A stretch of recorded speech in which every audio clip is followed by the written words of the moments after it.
নমস্কার, আমি মহাশ্বেতা। সবাইকে আমার ইউটিউব চ্যানেল ক্রাফট অ্যান্ড কুকে স্বাগত।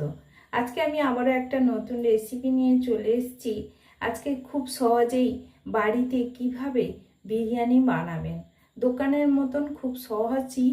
আসুন আর দেরি না করে দেখে বাড়িতেই ঝটপট বানিয়ে ফেলুন। আজকে আমি এখানে নিয়েছি 500 গ্রাম বাসমতি চাল। এই বাসমতি চালকে আমি 3বার ভালো করে ধুয়ে নিব। ধুয়ে 1 ঘন্টা জলে ভিজিয়ে রেখে দিব। চালটা ধুয়ে নিয়েছি। এরপরে আমি 1 ঘন্টা জলে ভিজিয়ে রেখে দেবো। এদিকে আমি 500 পেঁয়াজ নিয়েছি। পেঁয়াজগুলোকে ভালো করে ধুয়ে কুচি কুচি করে কেটে নিব। খুব সরু সরু করে কেটে নিতে হবে। এইভাবে আমি সরু সরু করে কেটে নিয়েছি। পেঁয়াজটা সরু হলে ভালো হয়। সবগুলো পেঁয়াজ কাটা হয়ে গেছে। আর এখানে আদা নিয়েছি আর রসুন নিয়েছি। আদা রসুনটা শিলনোড়াতে বেটে নিব। এদিকে আমি গরম মশলা, মানে যেটা বিরিয়ানির মশলা, এই রকম প্যাকেট দোকানেই পাওয়া যায়। তবে যদি এরকম না প্যাকেট কেন, আলাদা আলাদা সব কিছু মশলা ভেজে গুঁড়ো করে নেবে। এদিকে আমি শিলনোড়াতে আদা আর রসুনটা ভালো করে থেঁতো করে বেটে নিব। শিলনোড়াতে থেঁতো করে নিচ্ছি। আদা থেঁতো হয়েছে, এরপরে রসুনগুলোও থেঁতো করে আমি ভালো করে মিহি করে বেটে নিব। এদিকে উনানে কড়াই বসিয়ে দিচ্ছি, আর একদিকে হাঁড়িতে জল গরম করার জন্য বসিয়ে দিয়েছি। কড়াইতে আমি পরিমাণ মতন তেল দিয়ে দেবো। এখানে আমি প্রায় 250 গ্রাম তেল দিয়ে দিলাম। তেলটা দিয়ে তেলটা গরম হয়ে এলেই আমি পেঁয়াজের বেরেস্তা করে নিব। এখানে 250 গ্রাম পেঁয়াজ নিয়েছি। পেঁয়াজটা ভালো করে ভেজে নিতে হবে। তবে পেঁয়াজের পরিমাণটা আমার বেশি ছিল, আমি ভেজে তুলে রেখে দিব। ভালো করে পেঁয়াজের বেরেস্তা ভাজার জন্য খুব লো আঁচেই পেঁয়াজের বেরেস্তাটা ভাজতে হবে, যাতে পেঁয়াজটা না পুড়ে যায়। তবে খেয়াল রাখতে হবে। ভালো করে মুচমুচে লাল লাল করে পেঁয়াজের বেরেস্তা আমার ভাজা হয়ে এসছে। এরপরে একটা ছাঁকুনির সাহায্যে আমি ছেঁকে নিব, যাতে একটুও তেল না থাকে। এবার ছেঁকে নেওয়ার পর যদি টিস্যু পেপারের ওপর মেলিয়ে দিতে পারো, তাহলে তেলটা শুষে নেয়। তো আমি এখানে এমনি জাস্ট একটা থালার মধ্যে মেলিয়ে রেখে দিব। একইভাবে আমি সবগুলো পেঁয়াজের বেরেস্তা ছেঁকে তুলে নিলাম। এরপরে আমি আগে থেকে আলুগুলোকে 2 টুকরো করে কেটে ভালো করে উপরের খোসা ছাড়িয়ে ধুয়ে নিয়েছিলাম। আলুগুলো দিয়ে দিব তেলের মধ্যে। এবার আলুগুলো সবগুলো আলু দিয়ে দিলাম। দিয়ে দেওয়ার পর 1 চামচ লবণ দিলাম। লবণের পরিমাণটা খুবই অল্প। তবে আর এখানে 1 চামচ হলুদ দিয়ে দিব। হলুদটা দিয়ে ভালো করে আমি ভেজে নিব। তবে লাল লাল করে ভেজে নিতে হবে, দিলে আলুটা প্রায় এইখানে ভাজতে ভাজতে কিছুটাই সেদ্ধ হয়ে যাবে। আলুগুলোকে আমি ভালো করে খুন্তি দিয়ে নাড়িয়ে দিয়ে ঢাকনা দিয়ে আমি ভেজে নিব। এদিকে মাংসগুলোকে ম্যারিনেট করে নিব 700 গ্রাম। এবার মাংসগুলোকে ভালো করে আমি ধুয়ে নিয়েছি। 2-3 বার ভালো করে ধুয়ে নেওয়ার পর এখানে 1 চামচ লবণ আর 1 চামচ হলুদ আর লঙ্কা গুঁড়ো যে যেরকম খাবেন, আমি এখানে 2 চামচ লঙ্কা গুঁড়ো ব্যবহার করেছি। আর এখানে 2 চামচ টক দই দিয়ে দিলাম। আর এখানে পেঁয়াজের বেরেস্তা আমি 1 চামচ দিয়ে দিব। দিয়ে ভালো করে মাখিয়ে দিব। আর সঙ্গে এখানে এটা মাখানোর পরে আদা রসুন দিয়ে দিব। তবে একসঙ্গেই দিয়ে দিতে পারো, আমার মনে ছিল না, তো আদা রসুনটা আমি পরে অ্যাড করেছি। আলু ভাজা হয়ে এসছে। এবার আলুগুলোকে আমি তুলে নিব। এদিকে আমি হাঁড়িতে যে জল ফুটছিল, ওই হাঁড়ির ঢাকনা খুলে ঢাকনাটা খুলে নিলাম। এরপরে এখানে তেজপাতা, গরম মশলা, গোটা গরম মশলা, লেবু 1 চামচ লেবুর রস দিয়ে দিলাম আর 1 চামচ সাদা তেল। এটা আমি সেই পেঁয়াজের বেরেস্তার তেলটা দিয়ে দিলাম। দিয়ে ভালো করে নাড়িয়ে জলটা ফুটতে দিব। এদিকে আমার আলু ভাজা হয়ে গেছে। আলু ভাজাগুলো আমি তুলে নিব। সবগুলো আলু ভাজা এইভাবে করে ছাঁকনির সাহায্যে তুলে নিয়ে ছেঁকে নেব, যাতে এক্সট্রা তেল না যায়। সবগুলো তুলে নিয়েছি। এরপরে আমি সেই ম্যারিনেট করা 1 ঘন্টা আগে মাংসকে ভালো করে ম্যারিনেট করে রেখে দিয়েছিলাম, মাংসগুলো নিয়ে ভালো করে ভেজে নিব। মানে মাংসটাকে ভালো করে কষিয়ে নিতে হবে।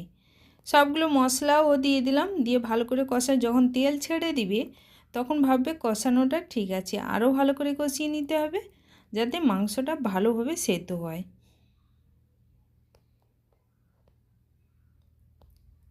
এদিকে মাংস কষাতে কষাতে আমি এখানে ঢাকনা দিয়ে আরও 10 মিনিট রান্না করে নেব। এদিকে একটা বাটিতে আমি দুধ নিয়ে নিয়েছি, কেশর নিয়ে নিয়েছি, আর এখানে মিঠা আতর 2 ফোঁটা দিয়ে দিব। 2 ফোঁটা মিঠা আতর দিয়ে দিলাম। তো বেশি দেব না, 2-3 ফোঁটা দিয়ে এরপরে 1 চামচ কেওড়ার জল আর 1 চামচ গোলাপ জল। এটা যদি অনেকে খেতে চায় না, এই গন্ধটা অনেকের সহ্য হয় না, তো মিঠা আতর নাও দিতে পারো। আর কেওড়ার জল, গোলাপ জল এটা অপশনাল, তবে দিলে বিরিয়ানির সেন্টটা খুব ভালো হয়।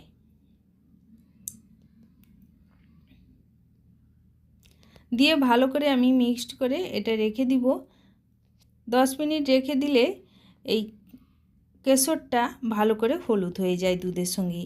এরপরে আমি এখানে মাংসটাকে ভালো করে কষিয়ে নিব, তবে লো আঁচে কষাতে হবে, নাহলে মাংসও পুড়ে যেতে পারে। এরপর মাংস থেকে যখন তেল ভালো করে ছেড়ে দিবে, তখনই আমি ভেজে রাখা আলুগুলো দিয়ে এর সঙ্গে কষিয়ে নিব।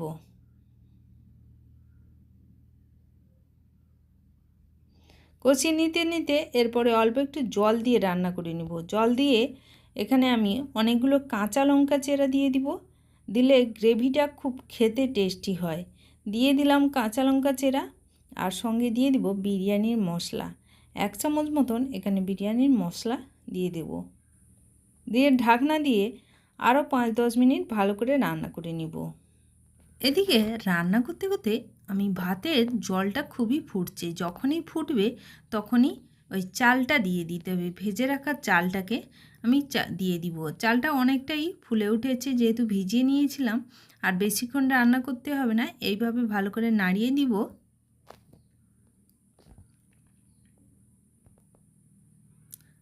ভাতটা রান্না হয়ে এসছে, এরপরে আমি ছেঁকে নিব। সেই ছাঁকনি দিয়ে ভাতটাকে এইভাবে ছেঁকে নিতে হবে।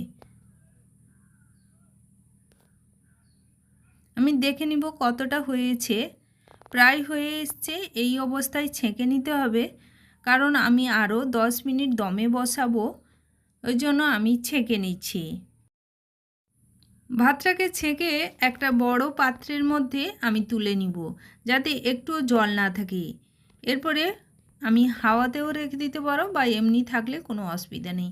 এরপরে এখানে আমি কড়াইতে যে মাংস রান্না হচ্ছিল, মাংসগুলো তুলে নিয়েছি। আলুটাকে ভালো করে সেদ্ধ করে নিব। আর গ্রেভিটা এত দারুণ হয়েছে, গ্রেভিটা খুবই সুন্দর হয়েছে, আর খেতেও খুব দারুণ লাগবে। এরপরে আলতোভাবে আমি নাড়িয়ে দিয়ে নামিয়ে নিব। এদিকে আমি ভাতের ওই যে দমে বসাবো হাঁড়িটা রেডি করে নেব। রেডি করে নিয়েছি। এরপর হাঁড়ির মধ্যে সেই আলু আর গ্রেভিটা আমি আগে দিয়ে দিব। আমি এখানে 3-4টা আলু দিয়ে দিলাম, আর সেই গ্রেভি মানে জুসটা যে বেরিয়েছে ওই জুসটা দিয়ে দিব। এরপরে আমি এখানে অল্প অল্প বাসমতি চালের ভাতটা দিয়ে ভালো করে মিলিয়ে দিব। এইভাবে মিলিয়ে দিতে হবে। মিলিয়ে দিয়ে আমি এখানে পেঁয়াজের বেরেস্তাটা দিয়ে দিব। পেঁয়াজের বেরেস্তা দিয়ে আবারও আমি মাংস দিয়ে দিলাম। 3 টুকরো মাংস দিয়ে দিলাম। এগুলো লেগ পিস, দোকানে বললে এই রকম লেগ পিস বানিয়ে দেয় বিরিয়ানির জন্য। তো লেগ পিস দিয়ে এখানে আমি পাউডার দুধ নিয়েছি, 10 টাকার পাউডার দুধ। এই পাউডার দুধটা দিলে খেতে এত ভালো লাগে, খুব সুস্বাদু লাগে বিরিয়ানিটা খেতে। এরপরে আমি পাউডার দুধ উপর থেকে দিয়ে দিলাম। পাউডার দুধটা দিয়ে দেওয়ার পর এরপরে আমি কেশর ভেজানো ওই দুধটা অল্প একটু দিয়ে দিতে পারো। এরপরে আমি ভাত আবার দিয়ে দিব। ভাতটা দিয়ে ভালো করে আবার বিছিয়ে দিব। পাটে পাটে সবগুলো এইভাবে দিয়ে দিলেই খেতে দারুণ লাগে। এরপরে আমি এখানে পাউডার দুধ আবারও দিয়ে দিলাম ভাতের মধ্যে, আর কেশর ভেজানো দুধটা দিয়ে দেবো। যেখানে আমি কেশর দিয়েছি, মিঠা আতর দিয়েছি, আর গোলাপ জল, কেওড়া জল দিয়েছিলাম, ওই দুধটা দিয়ে দিলাম। দুধটা কতটা হলুদ ভাব হয়ে এসছে, দিয়ে আবারও আমি পেঁয়াজের বেরেস্তা দিয়ে দিব। পেঁয়াজের বেরেস্তাটা দিয়ে ভালো করে মিলিয়ে দিব।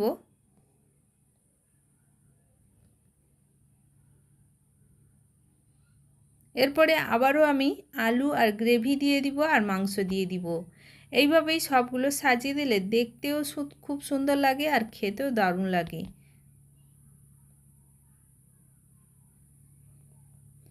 খুব সহজেই অল্প সময়ের মধ্যে বাড়িতেই বিরিয়ানি তৈরি করে নিতে পারবেন। আমি দিয়ে দিলাম। এরপরে আবারও উপর থেকে আমি ভাত দিয়ে দিব। ভাত দিয়ে ঢাকা দিয়ে দিলাম। ভালো করে ভাতটা মিলিয়ে দিব। এরপরে আমি এখানে সেই কেশর ভেজানো আবার দুধটা দিয়ে দিলাম আর পাউডার দুধ দিয়ে দিব। আর সঙ্গে বিরিয়ানির মশলাটা আমি পরে অ্যাড করতে মনে নেই, তবে উপরে দিয়ে দিলে কোনো অসুবিধা নেই। বিরিয়ানির মশলাটা দিয়ে দিলাম উপর থেকে, দিয়ে ঢাকনা দিয়ে আমি 10 মিনিট দমে দিয়ে দেবো। ভালো করে ঢাকনা দিয়ে দিলাম। এরপরে একটা শিলনোড়া দিয়ে দিব। শিলনোড়াটা উপরে চাপিয়ে দিলাম। একটু হাওয়া বেরোবে না, যাতে হাওয়া না বেরোয় সেটাই দেখতে হবে। আর খুব লো আছে, যেহেতু আমি আঁচে রান্না করেছিলাম, ওই লো আঁচেই রান্না করে নিয়েছি। বেশি চাল দেওয়া যাবে না, খুব দম দিয়ে নিতে হবে লো আঁচে, নাহলে কোনো প্যানের উপর বসিয়ে দম দিয়ে নিতে পারো। এবার হয়ে গেছে, নিচে একটুও পুড়ে যায়নি। দেখালাম এটা উনানেও রান্না করা যায়, খুব সহজ রান্না করা। এমন কিছু বিরিয়ানি রান্না করতে কঠিন নয়, বাড়িতেই খুব সহজে বানিয়ে নিতে পারবেন। এরপরে আমি এখানে দেখো ভাতটাও খুব সুন্দর ঝরঝরে হয়েছে। এরপরে একটা প্লেটের মধ্যে আমি নামিয়ে নিব। একটা প্লেটের মধ্যে পরিবেশনের জন্য আমি নামিয়ে নিব। সব কিছু উপকরণ নামিয়ে নিয়ে সাজিয়ে নিয়েছি। কত সুন্দর দেখতে লাগছে, খেতেও খুব অসাধারণ হয়েছে। ভিডিওটি কেমন লাগলো অবশ্যই কমেন্ট করে জানাবেন। আর কমেন্টের উত্তর দেওয়ার জন্য আমি অলরেডি রেডি, আপনাদের কমেন্টের অপেক্ষায় থাকব। আর ভিডিওটি যদি ভালো লেগে থাকে লাইক, শেয়ার ও সাবস্ক্রাইব করবেন। আর পাশে থাকা বেল আইকনটি ক্লিক করে আমার চ্যানেল ক্রাফট অ্যান্ড কুকের পাশে থাকবেন। নমস্কার, আবার পরের ভিডিওতে দেখা হচ্ছে।